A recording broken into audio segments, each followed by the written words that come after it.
नमस्कार। आज हम डिस्कस करेंगे हिमाचल प्रदेश जीके के इंपॉर्टेंट क्वेश्चन। हर एक question exam point of view से इंपॉर्टेंट है और लेटेस्ट पैटर्न के अकॉर्डिंग ही हर एक क्वेश्चन को हम डिस्कस कर रहे हैं। हम नए नए क्वेश्चंस एक्सप्लोर करने की कोशिश करते हैं लेटेस्ट पैटर्न के अकॉर्डिंग, और डेफिनेटली वो क्वेश्चंस आपकी हेल्प भी करते हैं। हर एक क्वेश्चन को डिटेल से ही डिस्कस करेंगे ताकि आने वाले एग्जाम्स में आपको हेल्प मिल सके। क्वेश्चन नंबर 1 से डिस्कशन को जो है वो स्टार्ट करेंगे। बोलते हैं Kao Rong peak is situated in which district of Himachal Pradesh, की ये जो काओ रोंग पीक है ये हिमाचल प्रदेश के जो है वो किस जिले में जो है वो स्थित है। देखिए, हिमाचल प्रदेश में अलग अलग पीक्स जो है वो आती हैं, वैसे ही ये काओ रोंग पीक भी आती है। ये काओ रोंग पीक जो है वो लाहौल स्पीति डिस्ट्रिक्ट में जो है वो आती है। ऑप्शन बी इसका सही आंसर हो जाएगा।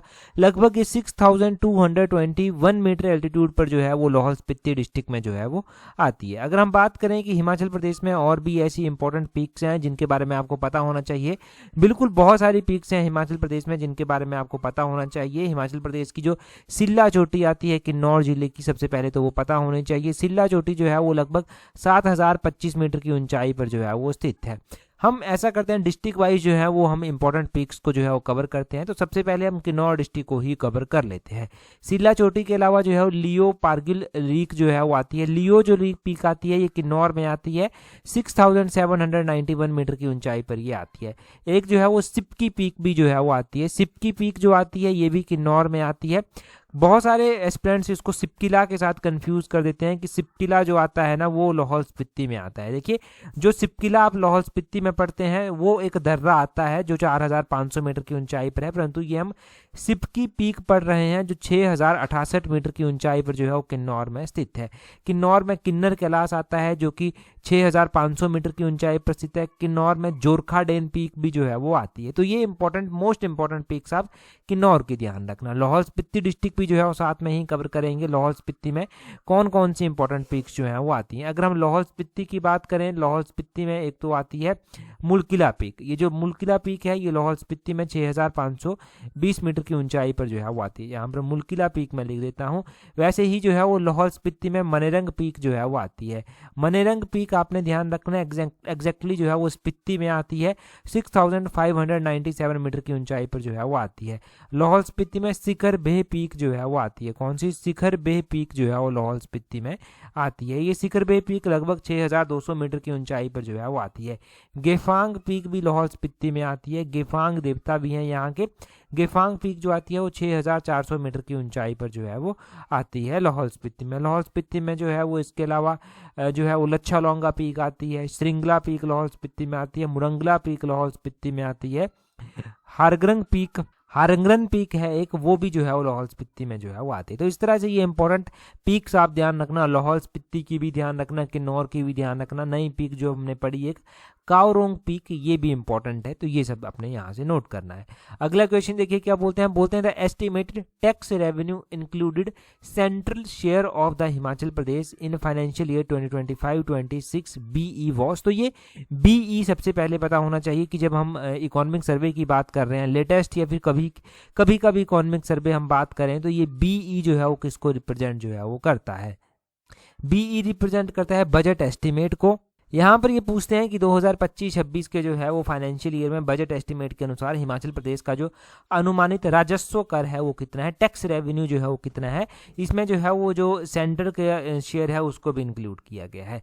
तो ये भी स्टार लाइनर क्वेश्चन है, यहाँ पर स्टार लगा लीजिए। हो सकता है क्वेश्चन ऐसे ना पूछकर कोई स्टेटमेंट बनाकर अलग अलग स्टेटमेंट्स देकर जो है वो क्वेश्चन आपसे पूछ लिया जाए। तो आपने ध्यान रखना है कि जो एस्टिमेटेड टैक्स रेवेन्यू है वो 27,907 करोड़ है। 27,907 करोड़ जो है वो है। ऑप्शन डी इसका जो है वो सही आंसर जो है वो हो जाएगा। आपने ध्यान रखना है कि हिमाचल प्रदेश का जो टैक्स रेवेन्यू है 2025-26 के इकोनॉमिक सर्वे के according including the central share, वो जो है वो as compare to previous year जो है वो ग्रो किया है 15.28%। पहले ये 24,208 करोड़ था फाइनेंशियल ईयर 2024-25 के रिवाइज्ड एस्टिमेट के अनुसार। आर ई का मतलब रिवाइज्ड एस्टिमेट है। और 2025-26 के जो बजट एस्टिमेट है उसके अकॉर्डिंग ये 27,907 हो गया। तो इसमें इंक्रीज हमें ग्रोथ हमें जो है 15.28% की देखने को मिली। ग्रांट इन एड की अगर हम बात करें, ग्रांट इन एड की अगर हम बात कर रहे हैं तो ये जो है वो इसमें डिक्लाइन हुआ है।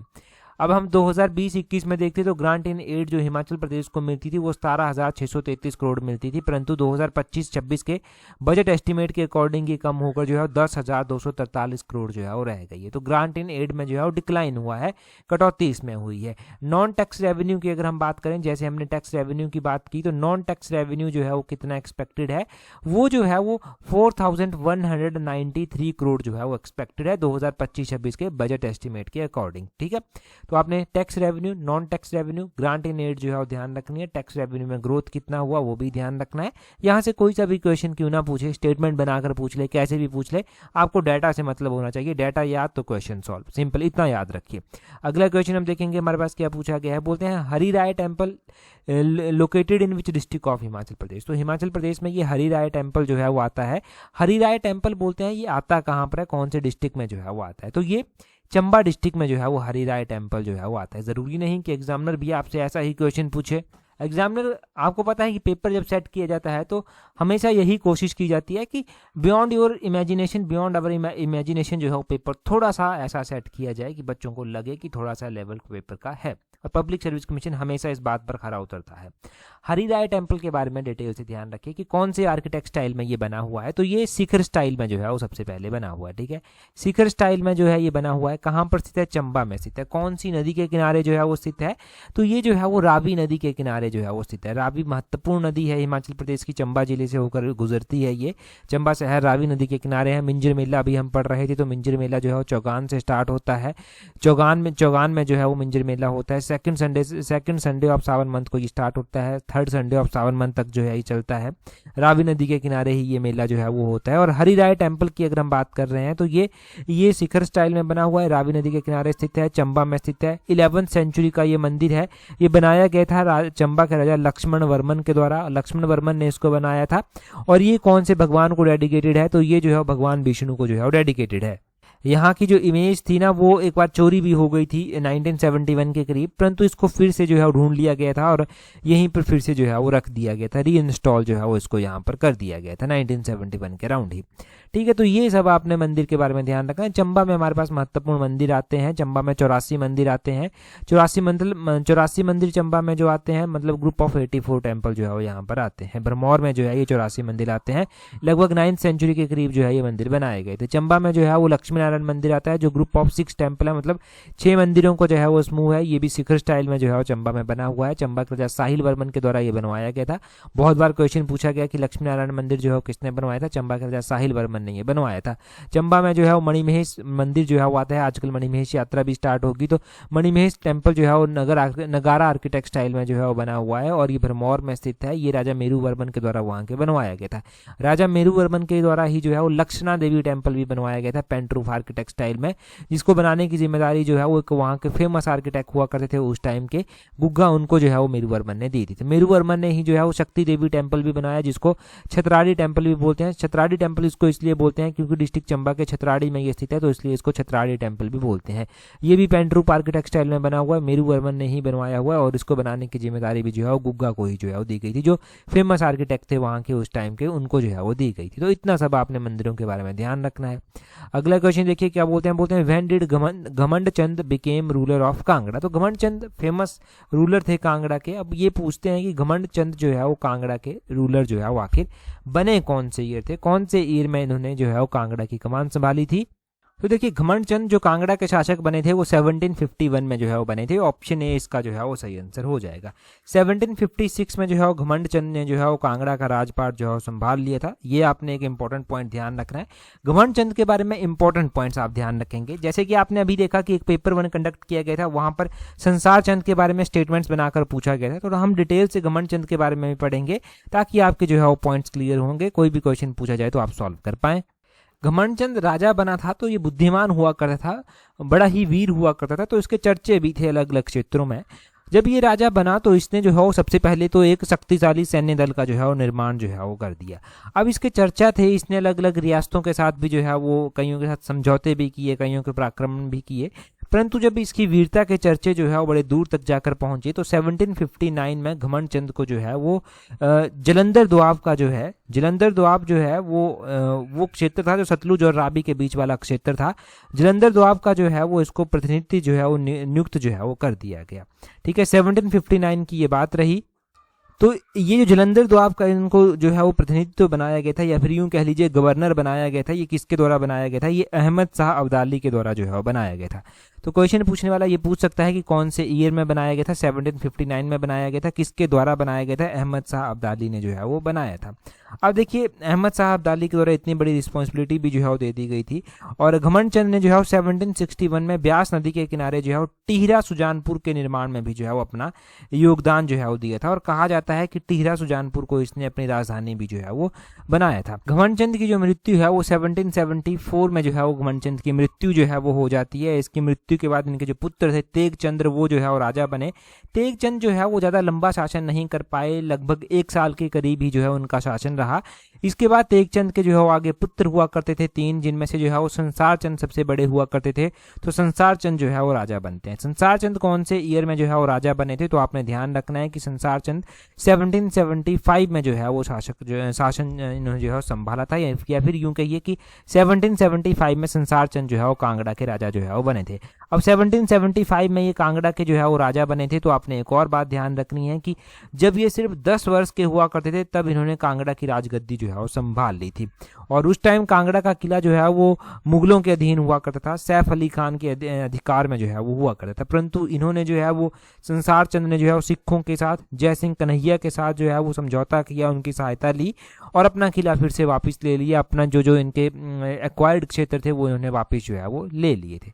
तो इस तरह से हुआ था। अभी हम अगला क्वेश्चन डिस्कस करेंगे, परंतु अगला क्वेश्चन हम डिस्कस करें उससे पहले देखिए, अगर आप तैयारी कर रहे हैं Himachal Pradesh public service commission के पेपर 1 के लिए, अभी देखिए अगर आपके पास असिस्टेंट प्रोफेसर एग्जाम का जो है मौका है, इस एग्जाम के लिए आप तैयारी कर रहे हैं, तब आप हमारी टेस्ट शीट्स के साथ जुड़ सकते हैं। जो आपके पास लिमिटेड और सिलेक्टेड टाइम बचा हुआ है उस टाइम को आप यूटिलाइज कर सकते हैं, अपनी स्टडी को जो है वो एक प्रॉपर शेप दे सकते हैं। अगर आपने नहीं भी जो है वो ज़्यादा पढ़ाई की है तब भी आप इंपॉर्टेंट चीज़ें या फिर इंपॉर्टेंट टॉपिक्स को समझकर जो है वो अपनी स्टडी को आगे कंटिन्यू कर सकते हैं। पेपर 1 में जो है वो आप कोई चांस नहीं लेना चाहते, इस बात का जो है वो आप भी भली भांति जानते हैं कि पेपर 1 की इंपॉर्टेंस कितनी है। तो अगर आप पेपर 1 को जो है वो क्लियर कर लेंगे इजीली, तो आप जो है वो पेपर 2 में जो है वो अच्छा रैंक लाकर जो है वो आगे बढ़ पाएंगे इंटरव्यू के लिए। तो पेपर 1 आपके लिए कोई समस्या ना बने तो इसकी टेस्ट शीट्स को आप ज्वाइन कर सकते हैं। इसका लिंक नीचे डिस्क्रिप्शन बॉक्स, कमेंट बॉक्स में दिया गया है। अगला क्वेश्चन हम देखेंगे, परंतु अगर देखिए आप तैयारी जो है वो HPRC के एग्जाम्स के लिए भी कर रहे हैं, चाहे आप सेक्रेटरीट क्लर्क के लिए तैयारी कर रहे हैं, हाई कोर्ट क्लरिकल के लिए तैयारी कर रहे हैं, तब आप हमारी उस टेस्ट शीट्स के साथ भी जुड़ सकते हैं। उसका लिंक भी नीचे डिस्क्रिप्शन बॉक्स, कमेंट बॉक्स में दिया गया है। क्वेश्चन देखिए आप क्या बोलते हैं। अगले क्वेश्चन में बोलते हैं, in which year peasantry revolt in Chamba took place. तो चंबा में एक किसानों का विद्रोह हुआ था। बोलते हैं कि ये चंबा में किसानों का जो विद्रोह हुआ था ये जो है वो कब हुआ था, कौन से ईयर में जो है वो हुआ था। अक्सर हम विद्रोहों की बात करते रहते हैं कि अलग अलग विद्रोह जो है वो हुए। चंबा में जो किसानों का एक विद्रोह हुआ था ये जो है वो 1895 में जो है वो हुआ था। ऑप्शन सी जो है वो इसका सही आंसर है। पूरा जानेंगे कि चंबा में हुआ था क्या, पूरी बात जो है वो हुई थी, कौन उस टाइम चंबा का राजा हुआ करता था। चंबा में एक सार्वजनिक किसान आंदोलन होता है, उस टाइम चंबा के राजा शाम सिंह हुआ करते थे। इनके वजीर गोविंद राम जो है वो हुआ करते थे। इनके कार्यकाल के दौरान ये हुआ था। उस टाइम इनका जो इन राजाओं का और वजीरों का जो प्रशासन था वो किसानों पर भूमि लगान का जो है वो भारी बोझ डाल देता था। अब किसान इस भारी बोझ को सहन नहीं कर सकते थे। अब किसानों ने जो है वो प्रशासन के अगेंस्ट जो है वो आवाज उठाई और इन्होंने जो है वो उस टाइम जो है वो जो चंबा रियासत के शासक थे, चाहे वो राजा शाम सिंह हो गए, जो वजीर हो गए वहाँ के, या फिर आप यूं कह लीजिए जो ब्रिटिश उस टाइम जो है वो हुआ करते थे, ब्रिटिश अफसर जो हुआ करते थे, उनके खिलाफ जो है वो आवाज़ उठाई। उस टाइम एक और बात होती थी कि कोई भी फैमिली है ना, उस फैमिली का एक परिवार जो है वो बेगार प्रथा से जो है वो प्रताड़ित होता था। बेगार प्रथा से प्रताड़ित होने का मतलब है कि उसको जो है वो साल के 6 महीने जो है वो रियासत में जाकर जो है मुफ्त में काम करना पड़ता था। तो इस प्रकार के जो है वो बेगारी या फिर श्रमिकों की जो आप कह सकते हैं एक्सप्लॉयटेशन जो की जा रही थी, इन्होंने उसके खिलाफ ही आवाज़ जो है वो उठाई थी। एक और बात आपने यहाँ पर ध्यान रखनी है कि उस टाइम यहाँ पर जो कुलीन वर्ग थे, जैसे कि राजपूत थे, ब्राह्मण थे, ये बेगार से जो था वो मुक्त थे। इनको बेकार नहीं करनी पड़ती थी। तो चंबा का ये किसान आंदोलन ध्यान रखना है कौन से ईयर में हुआ था, चंबा का जो है राजा कौन था, वजीर कौन था, ठीक है, क्यों ये आंदोलन जो है वो हुआ था, ये सब आपने ध्यान रखना है। हमने पहले भी जो है वो इम्पोर्टेंट ऐसे रिवल्ट विद्रोह जो है वो पढ़े हैं, एक बार रिवाइज कर लेते हैं। तो यहाँ पर देखिए चंबा में जो अलग अलग उस टाइम जो है अलग अलग रियासतों में जो अलग अलग विद्रोह हुए थे, जैसे कि नालागढ़ विद्रोह हुआ था 1877 में, भागल में विद्रोह हुआ था 1905 में, डोडरा कवार में विद्रोह 1906 में हुआ था, कुनिहार किसान आंदोलन हुआ 1920 में, चंबा सेवक संघ जो है वो बनाया गया 1936 में, धामी प्रेम प्रचारिणी सभा 1937 में बनाई गई, भागल प्रजामंडल 1938 में बना, कुनिहार प्रजामंडल 1939 में बना, जो ढांडरा आंदोलन हुआ ये 1930 में जो है वो हुआ था। तो इस तरह से आपने इन आंदोलनों के बारे में ध्यान रखना है जो अलग अलग आंदोलन हुए थे। नेक्स्ट क्वेश्चन देखते हैं हमारे पास क्या पूछा गया है। बोलते हैं when did Nagar castle is declared a national heritage property by ministry of tourism. तो नगर कैसल के बारे में अभी लेटेस्ट जो पेपर 1 हुआ है उसमें भी क्वेश्चन पूछा गया था। हमने पहले भी नगर कैसल के बारे में पढ़ रखा है कि ये नगर कैसल जो है वो कुल्लू में स्थित है। नगर पहले जो है वो कुल्लू के राजाओं की राजधानी भी रह चुका है, परंतु नगर कैसल की अगर हम एग्जैक्टली बात करते हैं तो ये इसको एक नेशनल हेरिटेज का दर्जा दिया गया मिनिस्ट्री ऑफ टूरिज्म के द्वारा। ये कब दिया गया था? ये 2012 में दिया गया था। ऑप्शन सी सही आंसर है। थोड़ा डिटेल से स्टार्टिंग से बात करते हैं नगर कैसल की। देखिए क्वेश्चन जो पूछा गया था वो ये पूछा गया था कि नगर कैसल का निर्माण किसने किया गया था, तो यहीं से इसकी डिस्कशन स्टार्ट होगी। जो नगर कैसल है उसकी स्थापना जो है वो राजा सिद्धि सिंह के द्वारा जो है वो की गई थी। कौन सी शताब्दी में की गई थी? लगभग 16वीं शताब्दी में जो है वो इसकी स्थापना की गई थी। बोलते हैं जब ब्रिटिशर्स का रूल हुआ करता था तो मेजर हे एक हुआ करते थे, इन्होंने यहाँ पर जो है वो ग्रीष्मकालीन न्यायालय भी बना दिया था। परंतु 1947 में जब भारत आज़ाद हो गया, अंग्रेज यहाँ से चले गए, तो ये अदालती जो गतिविधियां थी वो भी जो है वो समाप्त हो जाती हैं और यहाँ पर जो है वो यात्री आना स्टार्ट कर देते हैं। यहाँ पर एक विश्राम गृह के रूप में इसको खोल दिया गया, लोग यहाँ पर रहना स्टार्ट कर देते हैं गेस्ट हाउस के रूप में। इसने जो है वो भूकंप भी जो है वो सहे और 1905 में जब विनाशकारी भूकंप आया था उसका प्रकोप भी इसने सहा, परंतु इसको कुछ खासा नुकसान जो है वो नहीं हुआ। अब नगर किला जो है वो धीरे धीरे 1978 में जो है वो नगर कैसल जो है वो बन गया। नगर कैसल को जो है वो हिमाचल प्रदेश सरकार के द्वारा जो है वो पर्यटन विकास निगम को जो है वो सौंप दिया गया। अब देखिए यहाँ पर एक होटल बना दिया गया। होटल बना दिया गया तो लोग रहने के लिए भी, इसको देखने के लिए भी जो है वो आने लगे। फिर बाद में चलकर जो है वो इसको जो है वो एक नेशनल हेरिटेज यानी कि राष्ट्रीय धरोहर का जो है वो दर्जा दिया गया और नगर कैसल को जो है वो मिनिस्ट्री ऑफ टूरिज्म के द्वारा जो है वो 2012 में जो है वो राष्ट्रीय धरोहर का दर्जा जो है वो दिया गया था। तो इस तरह से ये रहा था। सिद्धि सेन ने इसको बनाया, 16वीं शताब्दी में बनाया। यहाँ पर जो है वो जो न्यायिक गतिविधियां भी हुई, मेजर हे ने जो है वो स्टार्ट की। उसके बाद 1947 के बाद ये गतिविधियां समाप्त हो गई, परंतु ये विश्राम गृह बना दिया गया। फिर इसको जो है वो हिमाचल प्रदेश सरकार ने ही जो है वो जो टूरिज्म डिपार्टमेंट है उसको जो है वो 1978 में जो है वो सौंप दिया। Himachal Pradesh tourism development corporation HPTDC को जो है वो सौंप दिया।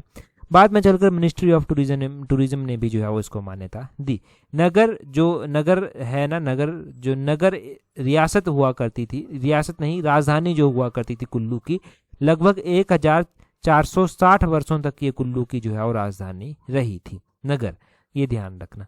अगला क्वेश्चन देखिए, बोलते हैं the gates into future titled painting was made by which of the following painter of Himachal Pradesh. तो देखिए बोलते हैं कि गेट्स इनटू फ्यूचर ये पेंटिंग जो है वो किसके द्वारा जो है वो किन चित्रकारों के द्वारा बनाई गई थी? निम्नलिखित में से जो चित्रकार दिए गए हैं, तो ये ऊपर वाले क्वेश्चन के साथ लिंक हो जाएगा। देखिए कैसे होगा। Gets into the future painting जो है वो निकोलस रोरिक के द्वारा बनाई गई है। निकोलस रोरिक एक पेंटर हुआ करते थे, ये रशियन पेंटर हुआ करते थे। इन्होंने जो है वो नगर में रहना स्टार्ट किया न, जहाँ पर नगर कैसल है, नगर कैसल से कुछ दूरी पर ही जो है वो रोरिक आर्ट गैलरी है, वहाँ पर इन्होंने रहना स्टार्ट किया। इनका घर वहाँ पर हुआ करता था। अब घर इनका वहाँ पर हुआ करता था तो बाद में चलकर जब इनकी मृत्यु हो गई, इनके बच्चे भी जब नहीं रहे, तो इसको जो है वो एक म्यूजियम के तौर पर, एक आर्ट गैलरी के तौर में जो है वो कन्वर्ट कर दिया गया, जिसको रोरिक आर्ट गैलरी का नाम दिया गया। बहुत बार तो यही क्वेश्चन पूछ लिया जाता है कि रोरिक आर्ट गैलरी कहाँ पर स्थित है, तो वो नगर कुल्लू में जो है वो स्थित है। निकोलस रोरिक की बहुत सारी फेमस पेंटिंग जो है वो रही। पेपर 1 में भी बहुत बार इनके बारे में क्वेश्चन पूछा गया। इनकी एक पेंटिंग है जो मोस्ट इंपॉर्टेंट है, जिसके बारे में पेपर 1 में क्वेश्चन पूछा गया था, बैनर्स ऑफ द ईस्ट। तो ये बैनर्स ऑफ द ईस्ट किसकी पेंटिंग है? ये निकोलस रोरिक की जो है वो पेंटिंग है। और भी एक ही काम इन्होंने नहीं किया, इन्होंने बहुत सारी पेंटिंगें जो है वो बनाई हैं। जैसे कि कौन कौन सी पेंटिंगें, हम एक गेट्स इनटू द फ्यूचर जो है वो पढ़ते हैं, ये एक इनकी जो है वो इम्पोर्टेंट पेंटिंग है। Himalayas award of light painting इनके द्वारा बनाई गई। हिमवत कर एक पेंटिंग जो है वो इनके द्वारा बनाई गई। अटलाई हिमालय कर इनके द्वारा पेंटिंग जो है वो बनाई गई, अटलाई हिमालय कर। ठीक है, इनके द्वारा जो है वो एक जो है वो और पेंटिंग बनाई गई थी जिसको ब्यूटीफुल यूनिटी का नाम जो है वो इन्होंने दिया था, ब्यूटीफुल यूनिटी कर इनकी पेंटिंग थी। ठीक है, तो इस तरह की कृतियां इनके द्वारा जो है वो बनाई गई थी, और भी बहुत सारी हैं, मोस्ट इंपॉर्टेंट हमने डिस्कस कर ली। निकोलस रोरिक के बारे में क्वेश्चन क्या क्या बन सकते हैं कि ये कहाँ से थे बेसिकली, तो ये रशिया के पेंटर थे। नगर में इन्होंने रहना स्टार्ट किया, तो इन्होंने जहाँ पर रहना स्टार्ट किया अब वहाँ पर आर्ट गैलरी है जिसको रोरिक आर्ट गैलरी जो है वो बोलते हैं। इनकी जो पेंटिंग्स हैं वो हमने जान ली। इनका जो ये जो स्वर्ग सिधारे थे ये कब सिधारे थे, 1947 में जो है ये स्वर्ग सिधार गए थे। हाँ, इनको जो है वो महर्षि भी कहा जाता था, तो महर्षि की उपाधि किसको दी गई है, वो निकोलस रोरिक को ही दी गई है। अगला क्वेश्चन देखिए क्या बोलते हैं who was first European to visit Kullu in 1822। 1822 में कुल्लू विजिट करने वाले पहले यूरोपियन जो है वो कौन थे। अलग अलग यूरोपीय यात्री जो है वो हिमाचल भी आए, भारत की यात्रा तो की ही की, साथ में हिमाचल की यात्रा भी की। हिमाचल के बारे में भी उन्होंने अपने नज़रिए जो है वो लिखे, वहाँ से हमें हिमाचल की हिस्ट्री में बहुत सारी चीज़ें पढ़ने को मिलती हैं। अगर हम बात करते हैं कि कुल्लू की हम बात कर रहे हैं तो 1822 की बात है। 1822 में जो यहाँ पर यूरोपियन आए थे वो जो है वो विलियम मूरक्राफ्ट जो है वो आए थे। ऑप्शन ए इसका सही आंसर हो जाएगा। कुछ सोर्सेज में इनका विवरण 1820 का भी जो है वो लिखा गया है, तो 1822 में जो है वो विलियम मूरक्राफ्ट के द्वारा कुल्लू की यात्रा जो है वो की गई थी। और उस टाइम कुल्लू के राजा जो है वो राजा अजीत सिंह जो है वो हुआ करते थे, अजीत सिंह हुआ करते थे, ये भी ध्यान रखें। और अजीत सिंह जो कुल्लू के राजा हुआ करते थे, इनको जो है वो कुल्लू से जो है वो सिखों के द्वारा जो है वो खदेड़ दिया गया था। सिखों के एक शासक हुआ करते थे शेर सिंह के द्वारा इनको 1840 में कुल्लू से खदेड़ दिया गया था। फिर 1840 में कुल्लू रियासत जो है वो सिखों के अधीन आ गई थी। 1840 से 1846 तक ये जो है वो सिखों के अधीन ही रही, और 1846 में ये कुल्लू रियासत जो है वो अंग्रेज़ों के अधीन जो है वो आ गई थी। फिर अंग्रेज़ों के अधीन आ गई तो अंग्रेज़ों ने बाद में चलकर जो है वो, आपको पता है, वो सनद जो है वो दे देते थे। इस तरह से जो है उन्होंने काम किया यहाँ पर। तो ये आपने कुल्लू के बारे में ध्यान रखना है। हाँ, कुल्लू की बात जब हो रही है तो कुल्लू रियासत की स्थापना किसने की थी। कुल्लू की स्थापना विहंग मणिपाल के द्वारा की गई थी। इसकी राजधानी उस टाइम जगतसुख को बनाया गया था, जिसको नास्त भी बोलते थे। बाद में चलकर कुल्लू की राजधानी जगतसुख से नगर को स्थानांतरित की गई। ये विशुद्धपाल के कार्यकाल के दौरान स्थानांतरित जो था वो की गई थी। बाद में भी इसकी राजधानियां शिफ्ट होती जो है वो रही थी बीच बीच में। अगला क्वेश्चन देखिए क्या बोलते हैं which of the following statement is not correct about Baijnath temple. तो इनमें से कौन सी स्टेटमेंट बैजनाथ मंदिर के बारे में सही नहीं है। बोलते हैं it is built in Shikhar style, कि ये शिखर स्टाइल में बना हुआ है। Baijnath temple is dedicated to lord Ram, कि ये भगवान राम को जो है वो समर्पित है। इट वॉज बिल्ट इन 1204, इनके 1204 में ये मंदिर जो है वो बना था। Dussehra is not celebrated in Baijnath town, Dussehra जो है बैजनाथ टाउन में नहीं मनाया जाता। हम देखिए पहली स्टेटमेंट से बात करते हैं।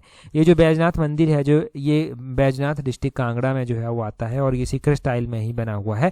पहली स्टेटमेंट सही है। बैजनाथ टेम्पल भगवान राम को समर्पित नहीं है, ये भगवान शिव को समर्पित है। जो लॉर्ड वैद्यनाथ हैं उनको जो है ये समर्पित है, भगवान शिव को जो है ये समर्पित है। तो ये भी गलत हो गया, दूसरी स्टेटमेंट गलत हो गई। और आगे बोलते हैं यहाँ पर कि ये 1204 में बना था। बिल्कुल 1204 में दो भाई हुआ करते थे, आहूका और मनियुका, उनके द्वारा ये बनाया गया था।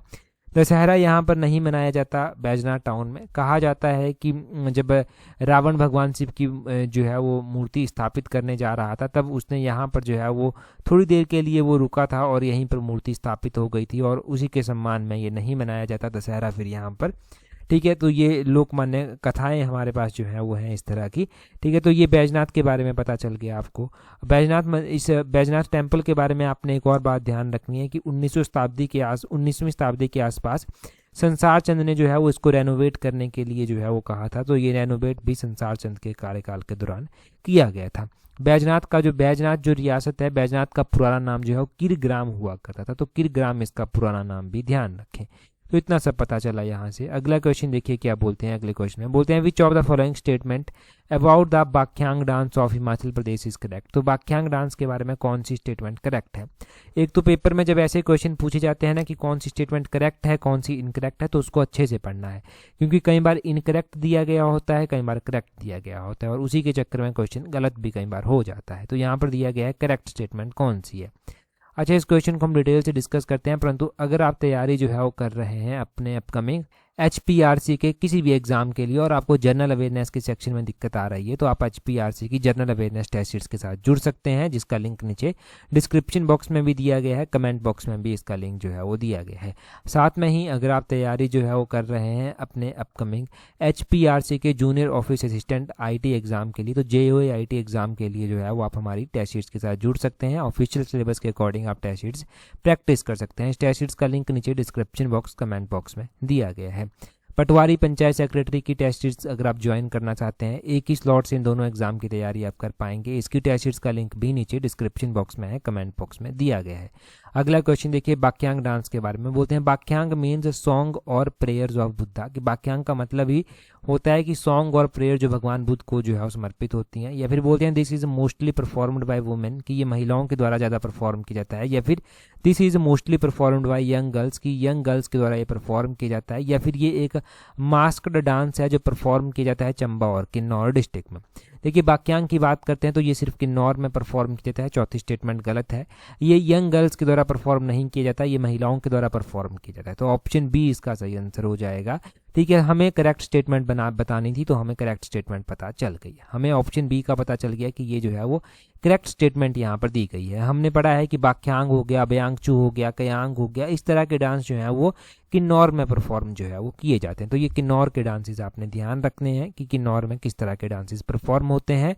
पिछले कल ही हमने एक 50 क्वेश्चंस की जो है वो सीरीज डिस्कस की थी, लगभग 1 घंटे की वो वीडियो है। डिटेल से हर एक क्वेश्चन को हमने वहाँ पर पढ़ा था, तो अगर आप उस सीरीज को देखना चाहते हैं तो उसको देख लीजिए। अगर आपने देखी है तो क्वेश्चन आपके लिए है। बोलते हैं from which princely state Raja Sahil Varman received 1 cobbler family as a dowry. तो बोलते हैं कि जो किस रियासत से जो है वो राजा साहिल वर्मन को दहेज के रूप में एक मोची परिवार मिला था। तो आप कमेंट कर अपना आंसर बताएंगे। पिछले कल जो वीडियो हमने डिस्कस की थी उसमें पहला ही क्वेश्चन हमने ये डिस्कस किया था, डिटेल से डिस्कस किया था। अगर आपने नहीं देखी है वो वीडियो तो अभी आपकी स्क्रीन पर वो डिस्प्ले हो जाएगी, 1 घंटे वाली मैराथन वीडियो, तो उसको आप देख लेना। टेलीग्राम पर ज्वाइन करने के लिए अपने टेलीग्राम से सर्च करें @allexam31, आपको हमारा टेलीग्राम चैनल मिल जाएगा। आज की इस वीडियो में इतना ही है। That's all for today. Thank you very much for watching and listening it very patiently.